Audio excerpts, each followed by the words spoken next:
The desert doesn't keep secrets, it buries them. But in the Arizona Territory of 1881, some secrets refuse to stay dead. This isn't a story about cowboys and quick draws. It's about a woman with nothing left to lose, a bucket of lye soap, and a secret that could either save a people or get her hanged.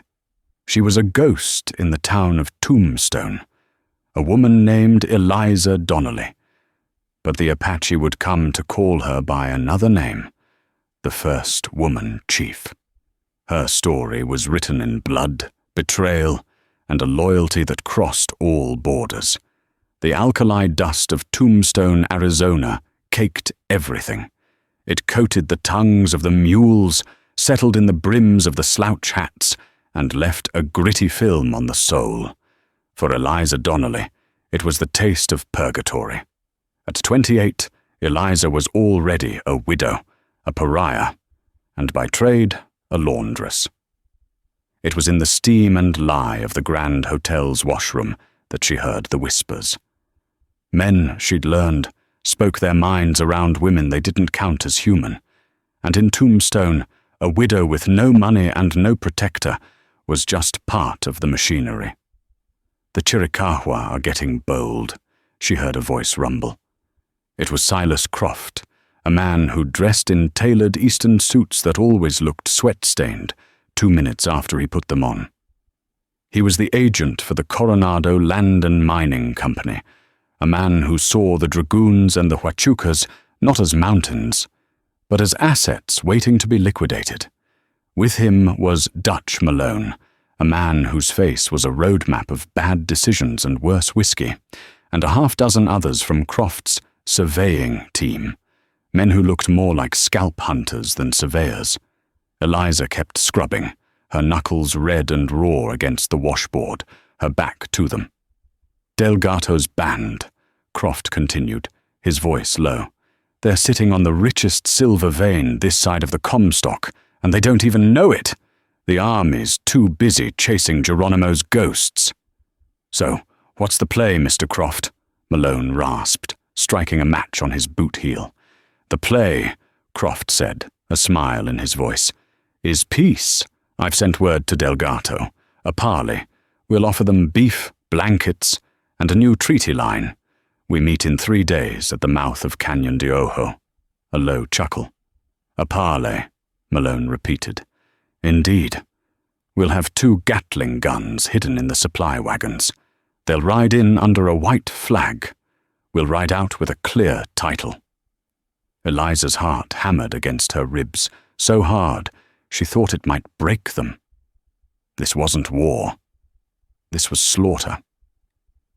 She thought of her late husband, Jeremiah Sloan. He'd been a private, a good man who'd told her stories about the Camp Grant massacre, how soldiers had butchered Apache women and children in their sleep.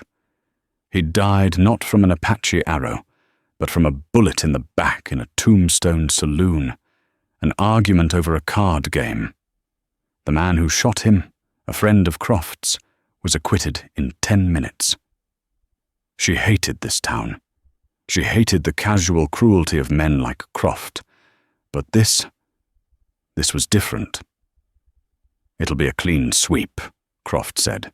By the time the army gets wind, we'll be defending our claim from hostile remnants. The Coronado Company will be very grateful. What about the woman? Malone grunted, gesturing with his cigar. Eliza froze. The room went silent, save for the drip of water from a wet shirt. Croft laughed. Her? She's deaf as a post, aren't you, sweetheart? Eliza didn't turn. She just kept scrubbing, her hands trembling. See? Just a dumb animal. Finish up the shirts, Eliza, and be quick about it. They left, their spurs ringing on the boardwalk. Eliza stood alone in the steam. She looked at her hands, bleached and wrinkled by the lye. She thought of the men who killed her husband. She thought of the Apache families riding to a peace talk while Gatling guns were being oiled for their arrival. That night, Eliza Donnelly didn't sleep. She packed a canvas satchel with what little she had, a skinning knife, a tin of her miracle salve, a mix of pine tar, comfrey, and beeswax, a small bag of parched corn, and her husband's old Colt revolver, which she'd never fired. She crept to the hotel's stable. She didn't take her own tired mule. She took his horse, Silas Croft's prize black stallion, a magnificent animal built for speed and endurance. It was a hanging offense. She led the horse to the edge of town, swung herself into the tooled leather saddle, and pointed the stallion's head toward the Dragoon Mountains. She didn't know the Apache. They would likely kill her on sight. But she knew Silas Croft, and as she rode, the alkali dust of Tombstone felt like it was finally being washed from her skin by the cold, desperate wind of the high desert.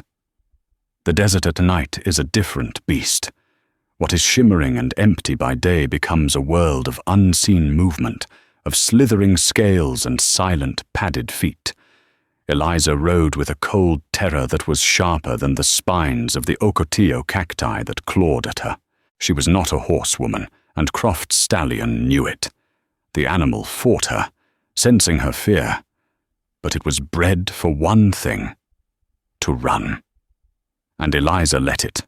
She pushed northeast, guided by the stars she barely knew, aiming for the jagged line of the dragoons.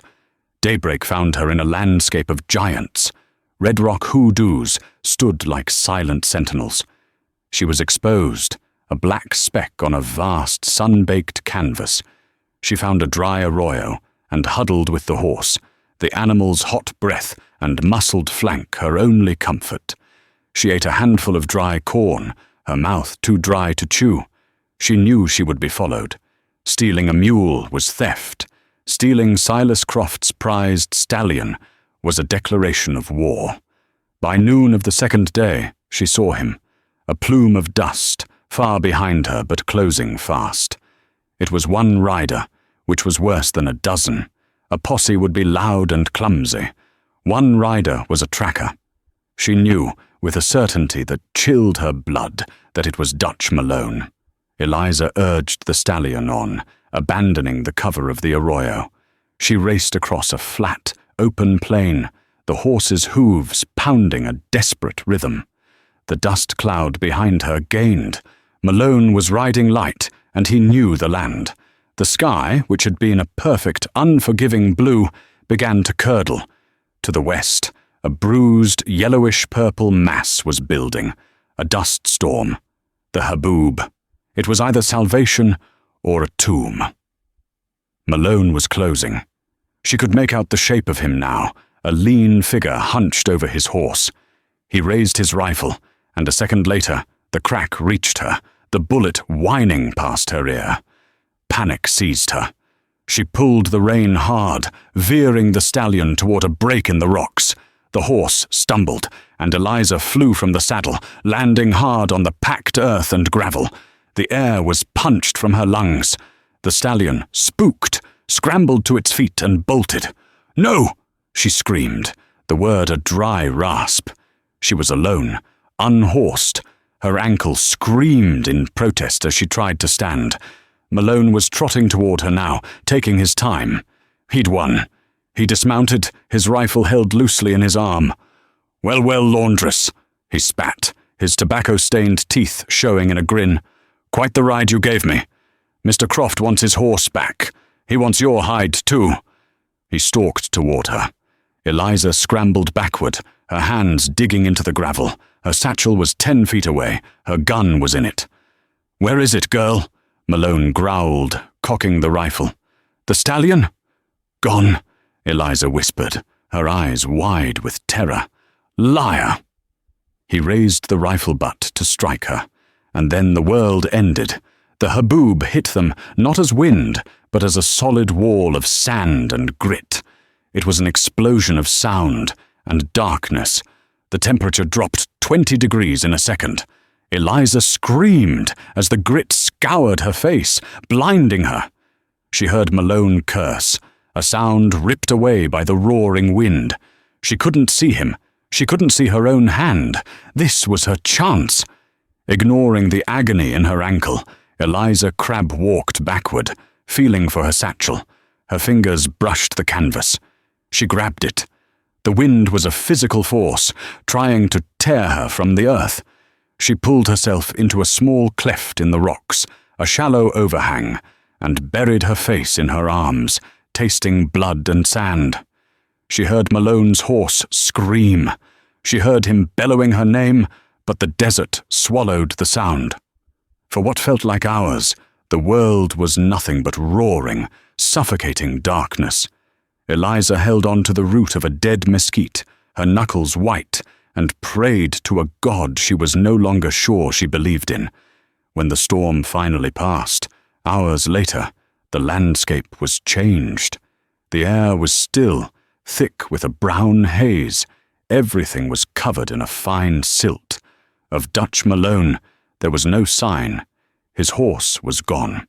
He was either lost or, more likely, he'd given up the chase to save his own life. But her stallion was gone too.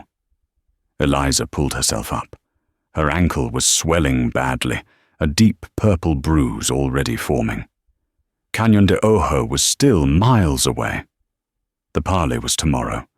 She pulled Jeremiah's colt from her satchel.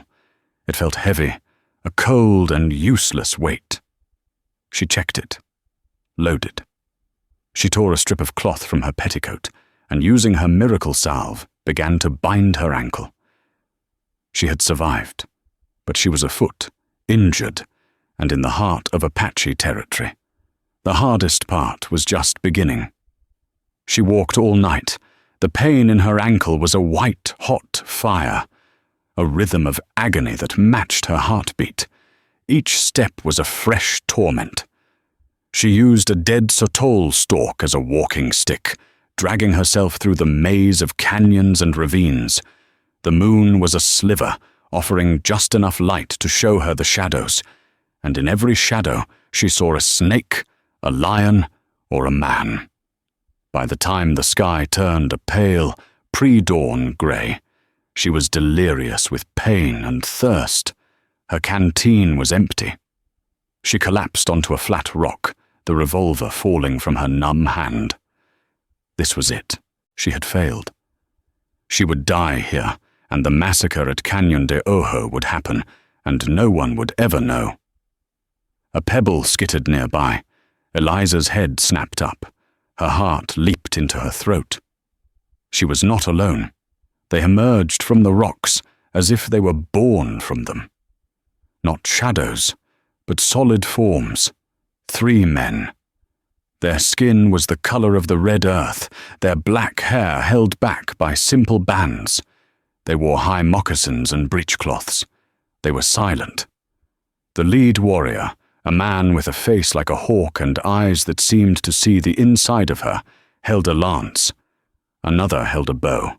They fanned out, their movements fluid and practiced. Eliza's hand twitched toward her gun. "No," the lead warrior said. The word was clear. He stepped forward. Eliza could see the deep lines on his face, a long, healed scar that ran from his temple to his jaw. He looked at her tattered dress, her bound ankle, her sun-blistered face. His eyes were cold, assessing. "Water," Eliza croaked, her voice a stranger's. The man said nothing. He gestured to the other 2, who grabbed Eliza by the arms and hauled her to her feet. The pain in her ankle was so sharp she blacked out for a moment. When her vision cleared, she was being half dragged, half carried up a narrow, hidden trail. They moved with a speed that left her breathless. They climbed a path she hadn't even seen, a mere crack in the canyon wall. After an hour, the pass opened up, and she saw it. The rancheria. It was hidden in a high-walled bowl of rock, invisible from below. Dozens of domed wickiups, made of bent branches and howd, were scattered among the mesquite. The smell of wood smoke and roasting agave filled the air. Dogs barked.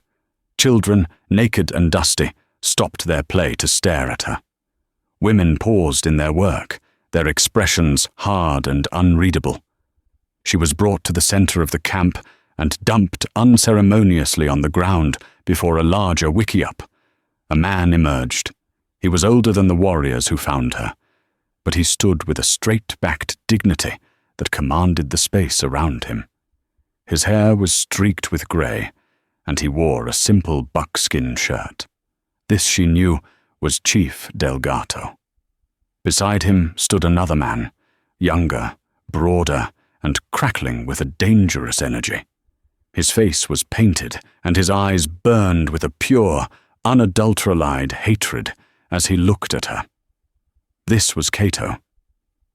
"Why is this white woman here?"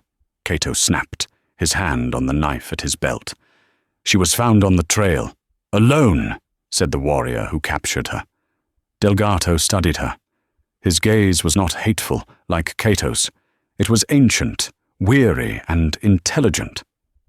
"You are far from your people." Eliza pushed her matted hair from her face. She had to speak. I must speak to you, Chief Delgato. It is urgent." "You speak our name," Delgato noted, his voice a low rumble. "She is a spy," Cato said, stepping forward. "The soldiers send their women now?"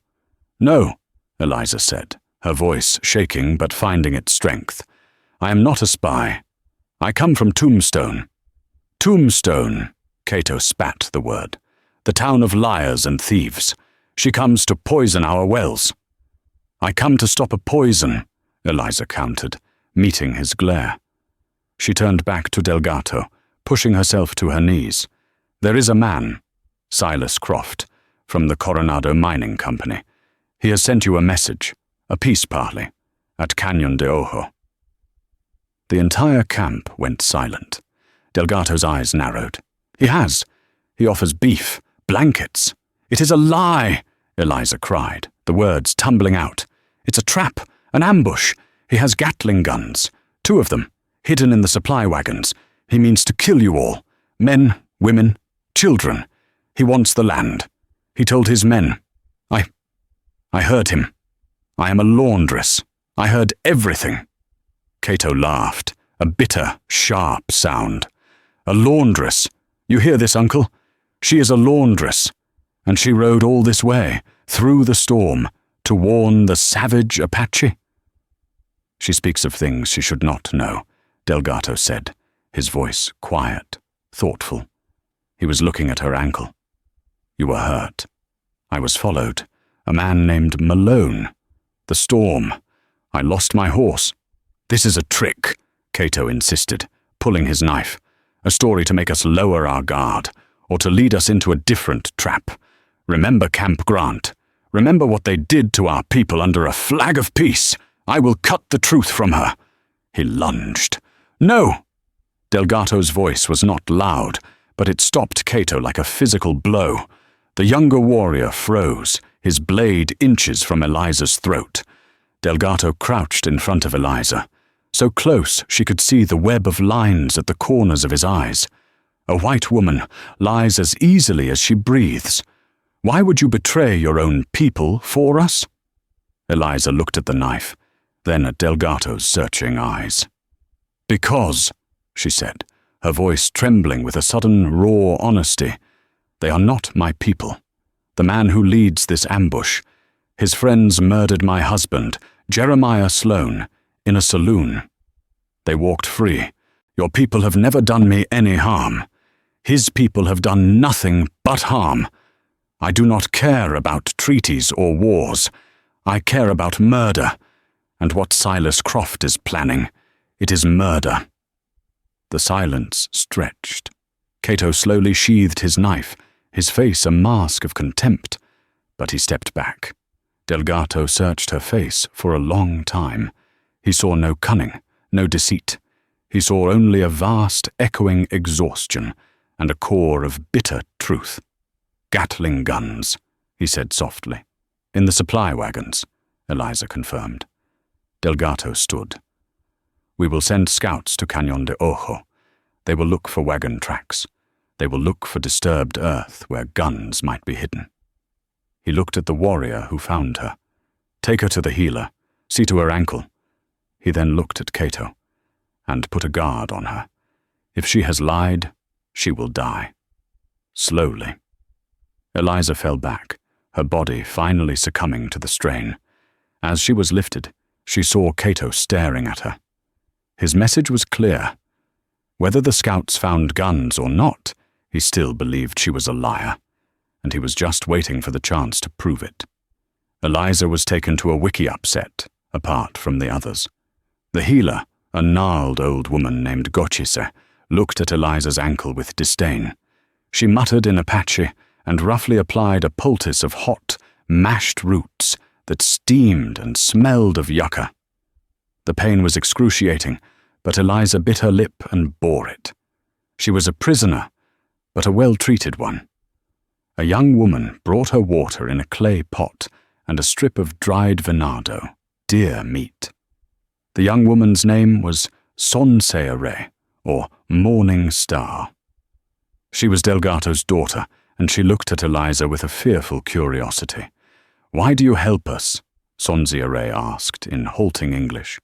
"Your father is a good man," Eliza said simply. "The men who want to hurt him are not. Cato says you are a snake." "Cato has been bitten many times," Eliza said, wincing as she shifted her leg. "He expects the fang." For 2 days, Eliza waited. The tension in the rancheria was palpable. The warriors were sharpening knives, stringing bows. The scouts had not returned. On the second evening, a new terror arrived. A child began to wail, a thin, agonizing sound that cut through the camp. Then another. Eliza, a healer by nature if not by trade, felt the hair on her arm stand up. It was a sound she knew. She limped out of her wiki-up, ignoring the guard's command. In the center of the camp, a young mother was holding her son, who was rigid with fever. His skin was pale and clammy. "The water," Eliza said, pushing forward. "Where is your water?" Gochise, the medicine woman, shoved her back. "This is not for Inda eyes," she snapped. "It's the water," Eliza insisted, turning to Delgato, who had just arrived. "The flux. Dysentery. It's in the spring. Our spring is clean," Cato growled. "It is her. She poisoned it." He raised his hand to strike her. "No!" Sonseare screamed. She stumbled forward and collapsed at her father's feet, a violent spasm seizing her.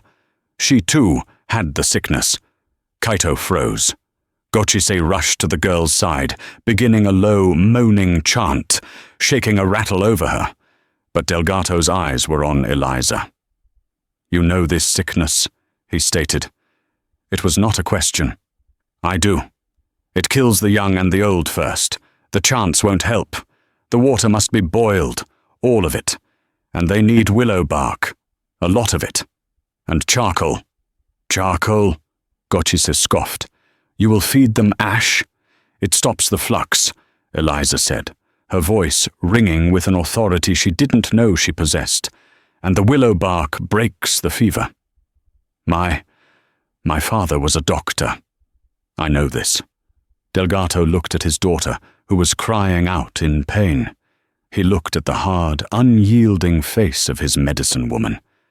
And he made a choice. "Do it," he said. For the next day and night, Eliza Donnelly became a whirlwind. She ordered water boiled. She crushed charcoal from the fire pits and mixed it with water, forcing the black slurry down the throats of the sick. She showed the women which willow branches to strip. She cleaned the camp with a ruthless efficiency. Cato watched her, his hatred warring with a new, grudging respect as he saw her force his own nephew to drink the charcoal mixture. Gochise, seeing the fever break in the first child, silently began to help, crushing the willow bark alongside Eliza. Eliza was binding Sonseare's forehead with a cool, wet cloth when the shout came from the ridge. The scouts were back. The entire camp gathered. The lead scout, weary and streaked with dust, strode to Delgato. "She speaks the truth," the scout said, his voice carrying in the still air. "We found the canyon. The wagons are there. We waited until dark. We cut open a supply sack. It was full of rifles. and under the wagons, covered in canvas and brush, we saw them, the many shoot guns, the Gatlings. A wave of fury rippled through the people. Cato's face was a mask of thunder. He looked at Eliza, his eyes burning. He had been wrong. Delgado turned to Eliza. His own daughter was sleeping peacefully, her fever broken. He placed his hand on Eliza's shoulder. "You have saved us twice," he said. "Once from the white man's bullets, and once from the sickness. You are no longer a prisoner." "Good," Eliza said, her knees weak with relief. "Because now you have to listen to me. You cannot just avoid the ambush. That's not enough." "What?" Cato stepped forward. "We will not go. That is all." "No," Eliza said, standing tall despite the pain in her ankle.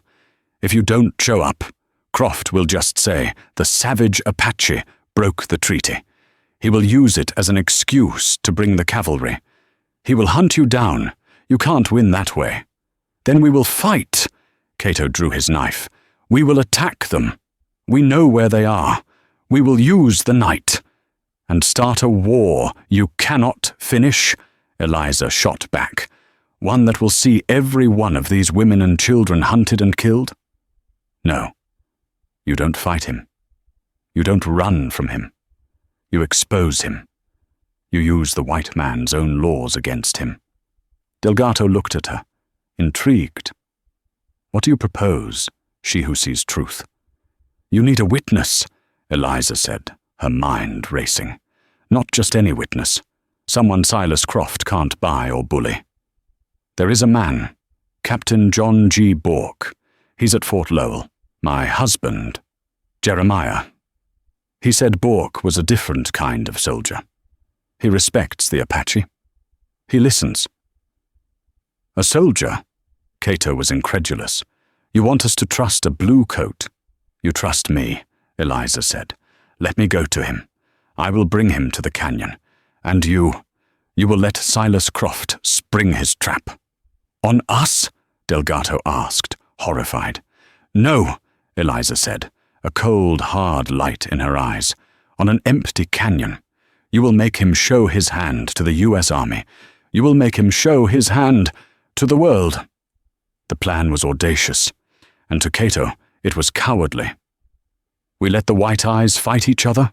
This is a woman's trick," he argued fiercely in council. "A trick that will save our warriors," Delgado countered. "A trick that leaves the Inda fighting their own shadows. I am weary of war, Cato. My people are weary. If there is a path that does not lead to more graves, we will take it." His gaze fell on Eliza. "You will go. Cato, you will give her your fastest horse. You and 2 warriors will guide her to Fort Lowell. You will not enter. You will wait. If she betrays us, kill her." Cato's expression was murderous, but he bowed to his chief. "As you wish, Uncle." The ride to Tucson was a blur of strained silence. Cato and his warriors rode like ghosts, communicating in hand signals, their faces set. Eliza, her ankle throbbing, knew she was a dead woman if her plan failed. They reached the outskirts of Tucson by nightfall. "Fort Lowell is 2 miles north," she told Cato. "Wait for me here, in the grove of cottonwoods by the river. I will be back by dawn." "You will be back, or you will be found," Cato promised. Eliza rode into the fort, a lone, bedraggled woman on a prize Apache horse. She was immediately challenged by a sentry. "I must see Captain John G. Bourke. My name is Eliza Donnelly. It's a matter of life and death. It's about the Chiricahua." Her urgency, her wild appearance, and the mention of the Chiricahua got her through. She was brought, under guard, to a small adobe office where a man with intelligent, tired eyes and a full mustache sat writing at a desk. This was Bourke. "Captain," she said, breathless, "I haven't much time. You don't know me, but my husband was Private Jeremiah Sloan." Bourke looked up. "I remember Sloan. A good man. Died in Tombstone." He told me you were an honest man, sir. I am here because I was at Chief Delgato's rancheria. He is planning to attend a peace parley tomorrow at dawn at Cañon de Ojo." "A parley?" Bourke stood. "With whom?" "We have no treaty meeting scheduled. With Silas Croft of the Coronado Land Company." "Sir, it's a trap. Croft has Gatling guns. He plans to massacre Delgato's entire band. I saw the guns. I was there." Bourke's face darkened. He'd seen the greed of men like Croft before. "Massacre. This is a heavy accusation, Mrs. Donnelly. How do you know this?" "I heard the plot, sir, and Delgato's scouts confirmed it." "You spoke with Delgato?" "He wants to avoid war, Captain. That is why I am here. He could ambush Croft's men. He could kill them all. He has the numbers and the positioning. Instead, he is asking for you. He wants you to witness the peace talk. He wants you to see the truth." Bourke's mind worked quickly. A civilian agent arranging a parley was a breach of treaty. An ambush was an act of war. "Delgato is asking me to walk into a canyon, on the word of a laundress." "He is asking you to prevent a war. He will not be there. His people will be hidden. You will see Croft open fire on a white flag, on an empty camp. I am risking my life to tell you this, Captain. Please, you must come." Bourke looked at her, at the desperation and the steel in her eyes.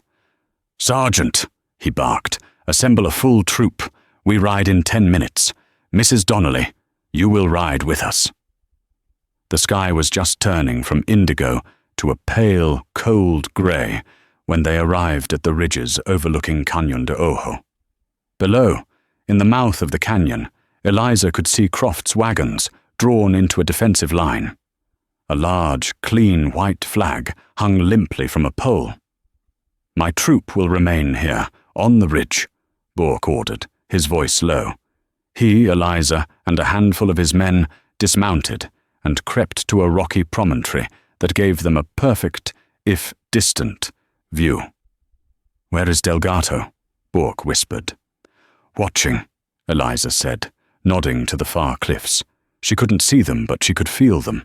A horn sounded from Croft's camp. "He's signaling them," Eliza whispered.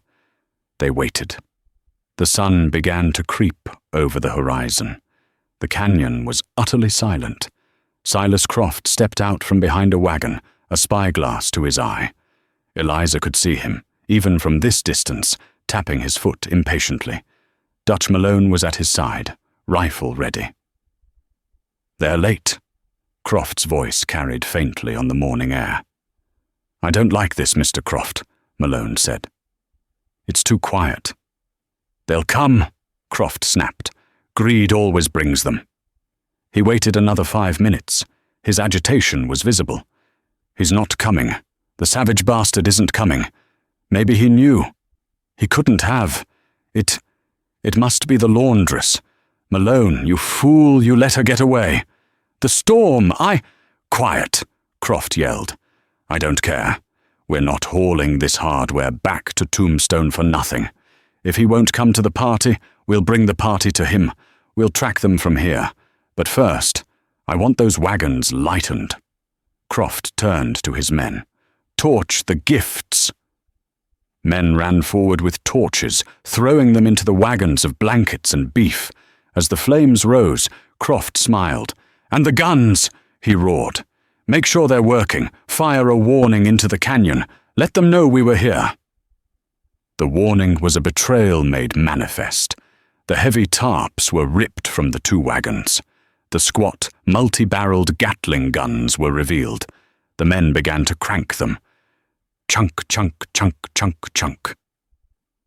The terrifying mechanical rhythm echoed through the canyon as streams of bullets ripped into the empty space where the Apache would have been standing. They shredded the rocks, pulverized the mesquite bushes, and sent dust flying. "Enough!" Captain Bourke roared, standing up. His voice, amplified by the canyon, sounded like the voice of God. Down below, the firing stopped instantly. Croft and his men froze. "Silas Croft!" Bourke yelled, his men fanning out on the ridge, their carbines glinting in the new sun. "You are in violation of the Indian Intercourse Act and under arrest for conspiracy to commit murder. Lay down your arms." Croft's face, even from a distance, was a mask of disbelief and fury. He saw the blue uniforms. He saw Eliza standing next to the captain. "You!" he shrieked, his voice cracking. "The laundress! You!" Malone, ever the animal, reacted first. He didn't surrender. He dove behind a wagon, raised his rifle, and fired a single shot at the ridge. Not at the soldiers. At Eliza. Eliza heard the crack and the whine simultaneously. She was thrown backward, not by the bullet, but by Cato. He had materialized from the rocks beside her, tackling her to the ground. The bullet chipped the rock where she had been standing. Bourke's men returned fire. The canyon erupted in a short, brutal firefight. Malone was hit. Croft, seeing his plan in ruins, threw his hands in the air, screaming, "Don't shoot! I'm a civilian! It's a misunderstanding!" Cato pulled Eliza to her feet. His face was grim. "You were right, Inderwoman," he said. He looked at Bourke, a soldier who keeps his word. "Cato!" Delgato's voice came from the cliffs. "It is done. We go." Cato nodded. He looked at Eliza. You are not coming." Eliza looked at Captain Bourke, who was already directing his men down into the canyon to arrest the remnants of Croft's militia. Then she looked back at Cato, at the wild, free mountains that had given her sanctuary. "Tombstone is not my home," she said. I will come." Cato nodded once, a gesture of profound, unspoken acceptance. "Then let us go. The people are in your debt." He vanished back into the rocks, and Eliza, after a final nod to a stunned Captain Bourke, limped after him, disappearing into the cover of the dragoons, leaving the white man's world and Silas Croft's shattered ambitions behind her. The capture of Silas Croft should have been a great victory. Captain Bourke, true to his word, dragged the land agent and his mercenaries back to Tucson in chains. The Arizona Sentinel ran a scathing story, co-written by a reporter Bourke had brought along, detailing the Coronado conspiracy and the treachery at Canyon de Ojo. Croft's influence in the territory was shattered, but in the Dragoon Mountains the celebration was short-lived. While Delgato's main band had been at the canyon, a smaller secondary camp, a place for the elderly and for storing winter grain, was left with only a token guard. Dutch Malone had not been captured. Wounded, enraged, and tracking the Apache back from the canyon, he had stumbled upon this undefended camp. With him were 3 of Croft's men who had fled the firefight. What happened next was not war. It was the brutal, bitter vengeance of broken men. They rode into the camp, firing indiscriminately. They set fire to the wickiups and, most devastatingly, to the winter stores. When Delgato's warriors, including Cato, returned, they found a smoking ruin. They found their elders slain, and they found Son Ray, Delgato's daughter, dying. She had been visiting the elders, bringing them medicine. She had been shot twice while trying to shield a child. Eliza arrived with Delgato. The chief, who had been so strong, so wise, let out a sound of animal grief and collapsed beside his daughter. Eliza rushed to her side, but it was too late. The miracle salve was useless against bullets. Son Ray looked up, her eyes fogged with pain. She saw her father, and then she saw Eliza. "Nantan Eliza," she whispered, using the Apache word for chief or leader. "Peace. Keep him." She gestured weakly toward her father, and then her eyes closed. Delgato's grief was silent, but it was terrible. He stood, his face a mask of stone. but the fire of life had left his eyes. Cato's grief, however, was a fire. "This," he roared, holding aloft a bloody arrow he had pulled from the body of his own grandfather. "This is the peace your Captain Bork gives us. This is the victory of the white woman's plan. While we play with soldiers, Malone, the real snake, slaughters our families." "This was not the plan, Cato," Eliza wept. This was Malone. Malone, Croft, Bork. "They are all the same," Cato bellowed, his voice breaking. "They are all Inda. And you brought their poison here. Delgato trusted you, I trusted you, and now my chief's daughter is dead." He raised his rifle, his hands shaking with rage, and pointed it directly at Eliza's heart. "Cato, no." The voice was not Eliza's, it was Delgato's. The chief stood between them. He looked ancient, shrunken by his loss. "She is not the cause," Delgato said, his voice a dry rattle. "She is the path, the sickness, the canyon. She saw what we couldn't. This is the old way. This is the old death." He swayed, and Eliza saw it, a dark stain spreading across the front of his buckskin shirt. He had not been found. He had been in the burning grain wickiup, trying to save his daughter. A rafter had fallen. He was impaled by a burning spear of wood. "Father!" Cato cried, dropping his rifle and rushing to catch his uncle. Delgato collapsed. They laid him on the ground. Gochise, the medicine woman, tore open his shirt. The wound was mortal. "It is done," Gochise whispered, tears streaming down her face. "No," Cato pleaded. "Uncle, do not leave us." Delgato looked up. The entire band, all that was left, gathered around him. His eyes found Cato. "You are strong, my nephew. You have the lion's heart. But your rage, it will burn our people to ash. The underworld is a flood. It cannot be stopped. It must be navigated." His eyes moved, finding Eliza. She knelt beside him, her face stained with tears and soot. "Eliza, Donnelly," he breathed. "She who sees truth. You walk in two worlds. You have the Inzad, the good mind. My people, they will need a new way." He reached out, his hand bloody, and placed it on her head, as if in a blessing. "Listen to her," Delgato commanded his people with his final breath. "She is Nantan, a chief of peace. Cato is the war hand. She is the head. Follow her." And then the great Chief Delgato, leader of the Dragoon Chiricahua, was gone. A terrible, broken silence fell over the smoking ruins.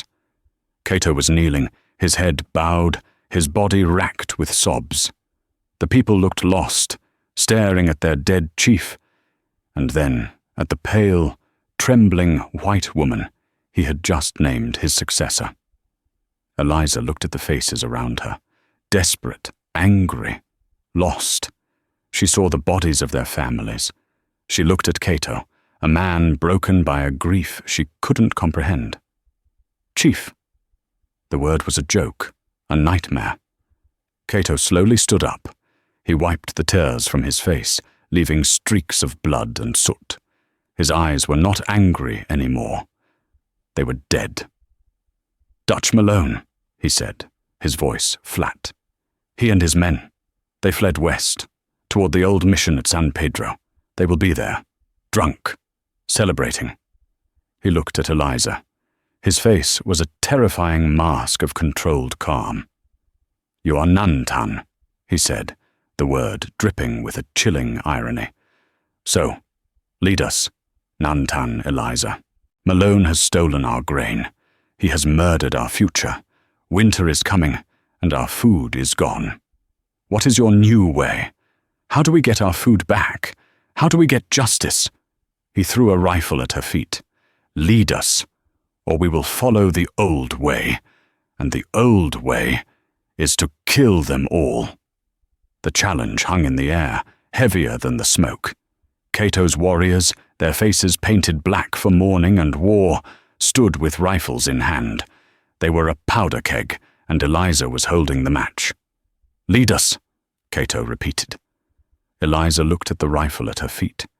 She looked at the grieving women, the hungry children. She looked at Cato, who expected her to fail. He expected her to cower, or to give a weak, womanly plea for peace, which he would ignore. He was daring her to lead so he could watch her fail, so he could take back control and lead his men to a bloody, suicidal revenge. A frontal attack on a fortified mission would kill half his remaining warriors, and it wouldn't bring the grain back. It would just get it burned. She bent, but she did not pick up the rifle. Instead, she picked up a piece of charcoal from a dead fire. She found a flat, pale stone. "You want the grain," she said, her voice quiet but carrying, "and you want Malone." "We want justice," a warrior snarled. "Justice is Malone's head," Eliza said, her voice hard as iron. "But survival is the grain. We will have both. But not your way, Cato. Not with bullets. With water." The men looked at her, confused. Cato scoffed. "Water?" Eliza began to draw on the flat stone. "The San Pedro mission. I know it. I have been there. It was built by the Spanish, and all Spanish missions have an acequia." She sketched the walls, the main church, the barracks where Malone would be. "A water ditch. It runs from the river, under the south wall, and into the central courtyard to water their gardens. It's old. It's deep." Cato's eyes narrowed, his warrior's mind beginning to see. "It is guarded. The grate is old iron, rusted," Eliza continued. "2 men can break it. The ditch is 3 feet wide enough for 1 man at a time. You will not attack the walls, Cato. You will go under them, while it is dark. In the dark of the moon." She looked at the assembled warriors. "You want a frontal assault. Malone expects that. He's a drunk, but he's not a fool. He will have lookouts on the walls. He will be waiting for the sound of rifles." She stood, her bad ankle screaming, but she ignored it. "So we give him silence. You," she pointed to Cato, "will take 10 men. The quietest. You will go through the acequia. You will be inside the mission before he even knows you've left the mountains. You will secure the grain wagons first. That is the first priority. And Malone," Cato breathed, "Malone will be in the commandancia, drunk, sleeping. You will take him. Alive. Alive!" Cato's hand went to his knife. "He butchered our families. He will die." "He will die," Eliza agreed, shocking them. "But not there. You will bring him back here. He will face the justice of the people, the women, whose children he murdered, not the justice of a warrior's knife in the dark. That is my way. That is the Nantan's way." A new, dangerous light was in Cato's eyes. This was not a plea for peace. This was strategy. This was cold, calculated, and brilliant. "And what of the rest of us?" another warrior asked. "You," Eliza said, "will be with me. We will be the frontal assault. We will be the distraction." She pointed to a ridge a half-mile from the mission. "We will light a dozen fires. We will make it look like a war party of 100, preparing for a dawn attack. Malone's lookouts will see us. They will watch us. They will be so busy watching the savage warriors on the hill that they will never think to look at the water ditch, at their own feet." It was a plan that used the white man's arrogance as a weapon. The night was moonless, perfect. Eliza and the older warriors, along with several women who insisted on coming, built their fires. They moved between them, shadows in the firelight, creating the illusion of a massive force. From the ridge, they watched the mission. They saw the frantic activity on the walls, men running, shouting. Malone's men were terrified, just as she'd planned. And then, A single owl call drifted up from the darkness near the river. It was Cato's signal. They were in. Eliza and her group waited. It was the longest hour of her life. Every sound was a gunshot. Every silence was a failure. Then, the main gate of the mission opened, not with an explosion, but quietly. Cato and his men emerged, leading 2 wagons piled high with grain sacks. They were the Apache's wagons, pulled by their own horses. In their midst, bound and gagged, was Dutch Malone, his eyes wide with terror. Cato's men had been ghosts. They'd slit the throats of the 2 lookouts, captured Malone in his bed, and subdued the other 2 raiders without a single shot being fired. They were in and out before the men on the walls, still staring at Eliza's decoy fires, knew anything was wrong. By the time the alarm was truly raised, Cato's party, the grain and their prisoner were gone, swallowed by the darkness. They returned to the rancheria at dawn. The grain was safe. Winter would no longer be a death sentence. Dutch Malone was dragged into the center of the camp and thrown at Eliza's feet. The entire band formed a circle. The women whose children he had killed stood at the front, their faces hard. Cato stood before Eliza. He looked at the grain. He looked at Malone. He looked at his warriors, all of whom had returned, not one of them scratched. He took his war lance, the symbol of his power, and broke it over his knee. He laid the 2 pieces on the ground before her. "You fight like a woman," Cato said, and the words were not an insult. They were the highest form of praise. "You fight to save life, not to spend it. Delgato was right. The lion's heart is not enough. We need the cunning mind. We need the good mind." He knelt, bowing his head. "I am Cato. I am your war hand. Lead us, Nantan Eliza." One by one, the other warriors knelt. The women, the children, Gochis, the medicine woman, came forward and placed Delgato's chief's band, a simple strip of beaded leather, in Eliza's hand. Eliza looked at the faces of the people, her people. They were not Inda. They were not Apache. They were survivors. And so was she. She put the band on. She was no longer Eliza Donnelly, the widow, the laundress, the ghost of Tombstone. She was Nantan Eliza, she who sees tomorrow, the first woman chief of the Dragoon Chiricahua. Her first act was to look at the monster, Dutch Malone.